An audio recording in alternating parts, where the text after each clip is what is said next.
చాలా కొత్తగా ఉంది, చాలా ఇన్నోవేటివ్గా ఉంది. అండ్ డెఫినెట్గా ఈ సినిమా అందరికీ నచ్చుతుంది.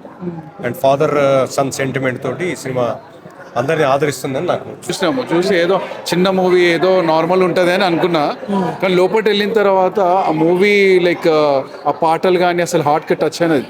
ఆ సాంగ్ కూడా పల్లెటూరులో తీసడము అండ్ జెన్యూన్ స్టోరీ, అది రియల్ స్టోరీ లాగా అనిపిస్తుంది. Emotional but it's good to see emotional movies some time. Actually చాలా బాగుంది, లైక్ బెస్ట్ యాక్టింగ్ ఎవర్.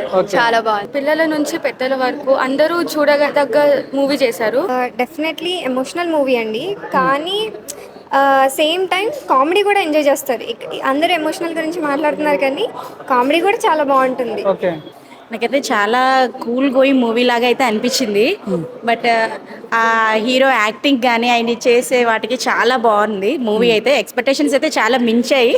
ఆ స్క్రీన్ ప్రెజెంటేషన్ చాలా ప్లెజెంట్ గా అనిపించింది. మాకు స్క్రీన్ చూస్తుంటే న్యూగా అనిపించింది. చాలా మంచిగా అనిపించింది. అంటే కొత్త ఫేస్, ఒక ఫ్యామిలీ అందరు కలిసి కూర్చొని చూసేలాగా అనిపించింది. I felt happy see. తండ్రి కొడుకుల కాన్సెప్ట్ అనేది బాగా చూపించారు. లాస్ట్ క్లైమాక్స్ 15 minutes కూడా నెక్స్ట్ లెవెల్ ఉంటుంది మాకు తెలుసు. అదే దయచేసి ప్రతి ఒక్కరు నేను చెప్పేది అదే, దయచేసి చాలా చిన్న సినిమా, దీనికి బ్యాక్గ్రౌండ్ ఎవరు లేరు.